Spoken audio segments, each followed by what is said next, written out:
Yo, what's going on guys? Welcome back to the channel. I hope we're all having a great day today. So by far, one of the most frequently asked questions that I get in YouTube comments and in Instagram DMs is what is my sensitivity? And I actually have made a video about this in the past, but since that video has been uploaded, I've had a lot more new subscribers to the channel, so I thought I'd make an updated video and maybe go into a few more things on how I improved myself in Rainbow Six Siege. Now, before I start to show you guys my settings in game, I'd actually like to talk about my controller. So I do not play with just the default controller. I do use the standard DualShock 4 controller, so the standard one that comes with the PlayStation. However, I recently purchased the back button extension, which for you guys that don't know, I also made a video on that, which I will link down below. But basically, it's a extension that you plug into the bottom of your controller, and it sits at the back, and it gives you 2 extra paddles on the back of the controller, which you can remap to be any button that you'd like on the controller. And this is extremely helpful because I'm sure you fellow console players are aware, if you want to use circle or whatever it is on Xbox, I'm not very savvy with Xbox controllers, but if you'd like to crouch with circle and use the right analog stick to aim at the same time, you kind of, unless you're playing like claw and stuff, if you're just playing default, you'll have to switch between crouching and aiming with the right analog stick with your thumb, and sometimes that can put you in some bad situations because you always want to have your finger ready to aim, and if you're not doing that because you're crouching, you can maybe end up getting killed. So the first thing that I have on my controller is the back button extension, and like I said, this is an official Sony product and it came out just last month, and I've had it, I got it the day it came out, and there is no delay and there's no lag. It works perfectly and it helps so much just being able to keep my hand at all time on my analog sticks. So if I need to move, if I need to aim or anything, I don't have to take it off just so I can crouch. I can now do that with the back button, and I had a free finger before, which wasn't getting used, and now it is used at the back for crouching. So that is the first thing that I have on my controller. And what I also have are some control freaks. Now, control freaks really aren't that necessary.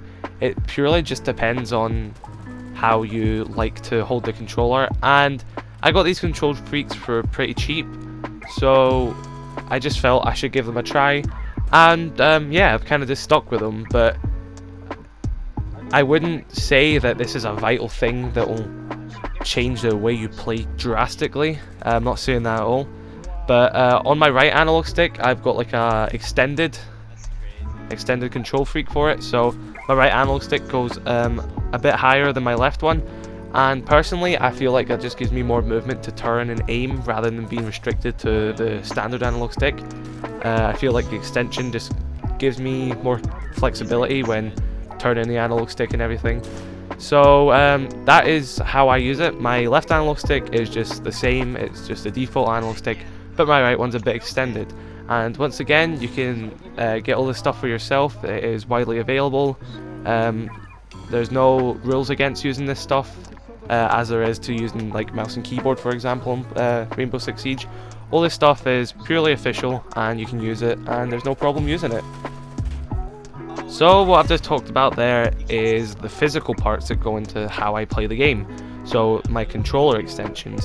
Now I would like to talk about my in-game settings, and like I said in the last video when we talked about sensitivity, your sensitivity is purely down to you. You can't copy someone's sensitivity and expect to be just as good as they are with it. That will happen, it could happen over time, but sensitivity is something where you have to play around with it for a bit. You have to find one that you're suitable with, and you have to stick with it, because a big problem is people find a new sensitivity and they'll potato a bit and they'll say, nah, this isn't working, and they just change it, and that repeats, and they never really settle with a sensitivity that they're suitable with. But since I get so many questions about it, I'm going to show you my entire control options in game. So I'm just going to go through each section, and yeah, if this is any interest to you guys, you can play around with my sensitivity and my settings and see how it goes for you. So first off, look inversion is disabled. Don't see why anyone would use that. I actually have vibration enabled, and I know a lot of my friends tell me not to use it, but I'm just at this point so used to vibrations that when I play without it, I just potato so hard. And I know that's something I can get used to if I just keep playing with it, but I don't really see an impact in my performance when I use vibration, so I just leave it on and I see no problem with it. But if you don't use vibration, there's really not a problem here. It's just, once again, personal preference. Now let's look at my sensitivity. So for my vertical sensitivity, I actually have it on 30, and for my horizontal sensitivity, I have it on 53. And the reason why I have my vertical sensitivity relatively low is because I feel that having a lower vertical sensitivity assists so much in controlling vertical recoil. And once again, personal preference. If you guys feel like you do perfectly better with higher vertical, then by all means go ahead and use it. But I felt, especially when I was learning and going up in ranks, I felt like having a lower vertical was a lot more efficient and helpful when controlling greater recoil weapons. And my horizontal sensitivity, I have it just over 50, 53, because I feel like you still need to be able to turn fast, but not fast enough, and 53 was kind of like a compromise for me, and I found that like a perfect way for me to move about and kind of like turn corners just at the right pace and everything. Because aim in this game, especially on console, which has no aim assist, for you guys that don't know, console doesn't have aim assist. It only has an option to turn aim assist on, but that only works in situations and normal and hard difficulty for terrorist hunt, I believe. And so the core game itself, the multiplayer game, does not have aim assist, and that means that having good aim in this game is a big factor, but it's not the only factor. And of course, operators, playstyle and strats and everything are another factor. But I feel like a factor that gets ignored quite a lot is movement. And I'd say when it comes to console, movement is actually quite more fluid than it is on PC. And a lot of my friends who have like changed to PC and all that, and play PC as well as console, say that one of the things that they struggled with at first was the movement. So I feel like if you're trying to improve on console, you should also start looking at your movement. How are you moving about the map? How are you turning corners, you know? I know the term like bot walk gets thrown about and stuff, and that's basically just when you've got your gun at hip fire mode and you're just walking around the map, swaying left and right, not really looking around and everything, and just walking, and you're pretty much a free kill at that point because you're not really ready for anything.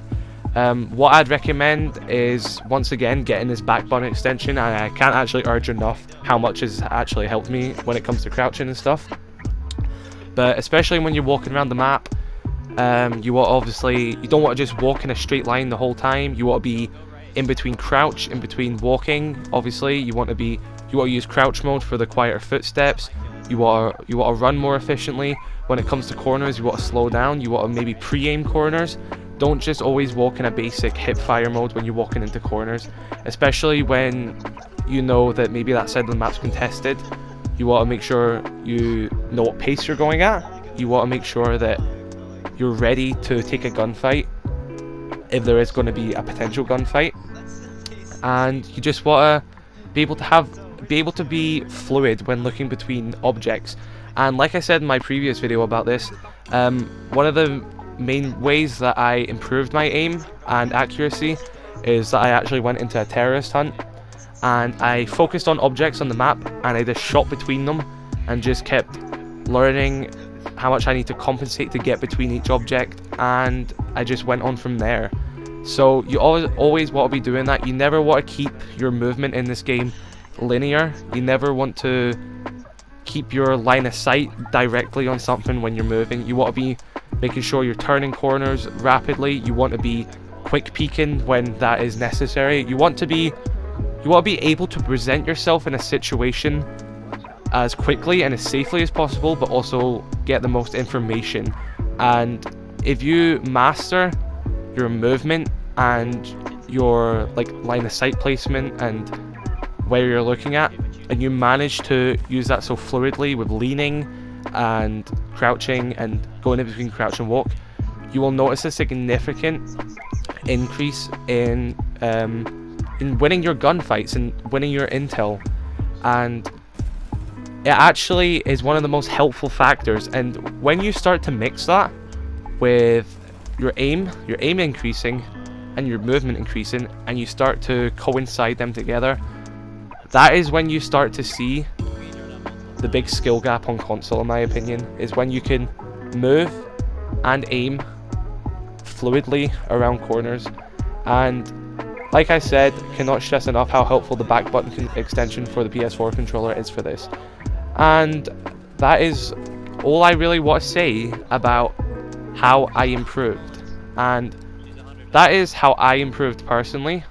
Obviously, if you want to go into higher ranks, some of the more obvious stuff is you need to learn your operators more, learn maps more, make sure you have friends that you're playing with, a consistent 5-man, or it doesn't even have to be a 5-man, a 4-stack or something. Highly recommend getting a 5-man though.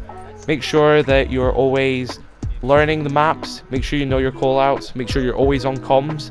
The moment you die, don't go in a huff, accept your death, go straight on those cameras and help your remaining teammates out. Give callouts. There's a difference between shouting at your teammates and giving a callout, remember that. And yeah, you just want to be... The game isn't over until the match ends. Whether you die in the first 10 seconds or you make it out to the end without dying and win it, the match isn't over until that round ends. And you always want to be helping your teammates out, whether you're dead or alive. And yeah, so that's all I really want to talk about in this video. If you did find my my tips helpful, be sure to drop a like. If I missed any information out, I'll post it in the comments. I will post my entire settings list in the comments because I know I didn't go through it all. So if you want to see every one of my settings, I will put it in the comments, pinned comment at the top. And yeah, be sure to subscribe. I'm pretty sure, whilst I'm recording this video, that we actually did hit 700 subscribers, which is insane. Never thought that would happen, and I can't be thankful enough. And yeah, I'm not going to let this video go any longer. I'll catch you guys in the next video. See you later.